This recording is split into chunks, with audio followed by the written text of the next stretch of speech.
Sometimes the struggle is not believing in God, is what comes after that. You believe He's real, you believe Jesus died for you, you understand that there is a way back. Then you start asking a different question. What does God actually expect from me now? And this is where many people begin to feel the tension, because the moment you hear about God's commands, something inside of you reacts.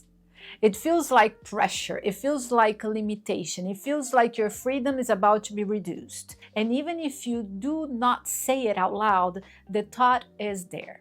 Is God trying to control my life? Because if you are honest, most of us do not resist God because we think He's evil.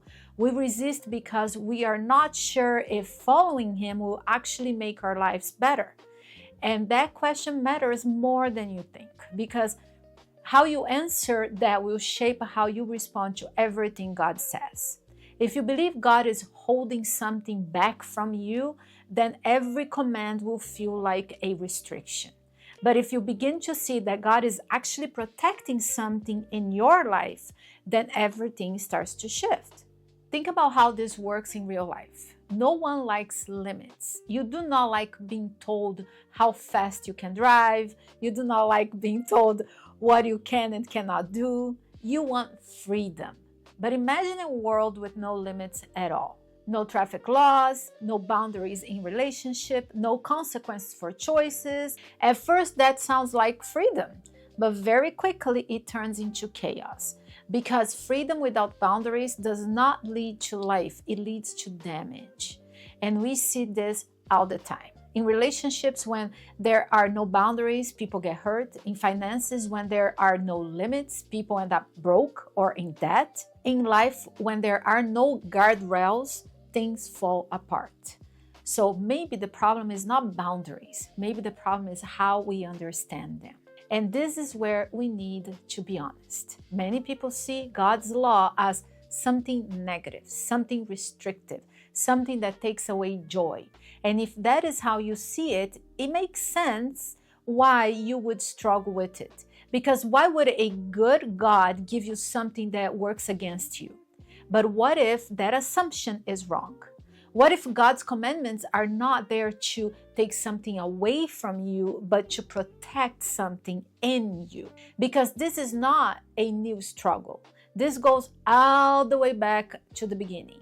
The first temptation was not just about disobedience, it was about trust. The question was planted. Can you really trust God? Or is He holding something back from you? And that same question is still here today. Every time you read something in scriptures that challenges you, that question comes back. Is this for my good? Or is this limiting me? And how you answer that will determine whether you lean in or pull away. So instead of starting with rules, let's start with something deeper. Let's start with who God is. Because if God is good, then what He gives will always be good. And this is exactly what the scripture shows us. In Psalms 19, it says, "The law of the Lord is perfect, restoring the soul. The testimony of the Lord is sure, making wise the simple. The precepts of the Lord are right, rejoicing the heart." That is not the language of restriction. That is the language of restoration, of wisdom, of joy, which means God's law is not working against your life. It is working for it. And this connects directly to what we saw in the sanctuary. God did not create distance. He made a way back. He moved toward you. He opened access. So it would not make sense for that same God to then give you something that pushes you down. The same God who died to restore you is the one who now teaches you how to live. Not to control you, but to preserve what He restored. When we look at God's law, we are not looking at random rules. We are looking at the picture of what life looks like when it is aligned with how you were created to live. That is why Exodus 20, before God gives a single command, He starts by saying who He is. I am the Lord your God who brought you out of the land of Egypt. In other words, I am the one who already rescued you. I am not giving you these commands to earn something. I'm giving them to protect what I have already done in your life. And this changed the entire conversation. Because now the law is not a ladder you climb to reach God. It is a framework that strengthens your relationship with Him and with others. And you can actually see this in how the commandments are structured. The first part focuses on your relationship with God. The second part focuses on your relationship with people, which means every command is relational. It is about connection. It's about protecting what matters most. And this is exactly what you see in the Ten Commandments. They are not random rules. They are relational boundaries. The first part protects your relationship with God. The second part protects your relationship with people. When God says, do not lie, He's protecting trust. When He says, do not commit adultery, He's protecting faithfulness. When He says, remember the Sabbath, He's protecting your identity and your rest. These are not disconnected commandments. They are all pointing to the same thing: how to live in a way that keeps your relationship with God and others whole. If you step back and look at all of them, you start to see the pattern. The first commands protect your connection with God. Don't replace Him. Don't reduce Him to something smaller. Don't misuse His name. Remember Him in your time set apart. And the rest protects your connection with people. Honor your parents, respect life, protect relationship, be honest. Don't take what is not yours. Don't live in constant comparison. When you look at it this way, the law is not a random list. It is a structure for life. It shows you how to live in a way where your relationship with God is strong and your relationship with people are healthy. Take something simple like honesty. At first, it might feel like a restriction. Why can't I just say exactly what I think? Why do I have to filter my words? And sometimes people justify being harsh or rude by saying, I'm just being honest. But honesty, in the way God describes, is not about saying everything you think without care. It's about truth spoken with integrity and love. Because when honesty is used as an excuse to hurt people, it breaks trust just as much as lying does. But when honesty is lived the right way, it protects something essential. It builds trust. It creates safety in relationships. People know where you stand, but they also know you are not there to tear them down. And over time, that kind of honesty creates depth, not distance. So the command is not limiting your voice, it's shaping it. It is strengthening your relationships from both deception and unnecessary harm. Or take something like rest, the Sabbath. That can feel like a limitation, a whole day where you stop.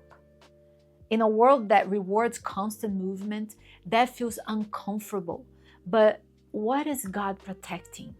He's protecting your identity, your reminder that you are not defined by what you produce, that your life is sustained by Him, not by your constant effort. Or think about faithfulness in relationships. That can feel restrictive. Why limit myself to one person? Why not keep your options open? Why not follow what feels in the moment? But what happens when there is no faithfulness? Relationships become uncertain. People hold back because nothing feels secure. Connections stay shallow. Faithfulness builds something deeper. It creates a stability. It allows trust to grow over time. It gives space for real connection, not something temporary. So the command is not limiting your life. It is protecting your ability to experience something lasting. When you start looking at the law this way, it stops feeling like control and it starts to look like protection. Because every command is guarding something valuable in your life. And this is important to say clearly. God's law does not remove your freedom. It protects your freedom from destroying itself. Because you still have the ability to choose. God does not force obedience, but He does show you what leads to life and what leads to damage. And maybe this is where things start to become more honest, because most of us have lived long enough to see what happens when boundaries are ignored, not just in theory, but in real life. Choices that felt good in the moment but created consequences later. Situations where we thought we knew better but end up dealing with the results. And this is not about shame. This is about clarity. Because God is not trying to punish you. He's trying to spare you from unnecessary pain. And this is also where we need to be careful about something. Not everything people call God's rules actually comes from God. There are traditions, cultural expectations, human interpretations, and sometimes those things do feel heavy. They do feel restrictive. But that is why you need to go back to what God actually said, because what comes from Him will always reflect His character. And His character is consistent. He builds up, He restores, He brings peace. He does not create fear or pressure. When you look at God's law, do not just ask, what does this require? Ask, what is this protecting? What part of my life is God trying to guard? What kind of life is He leading me into?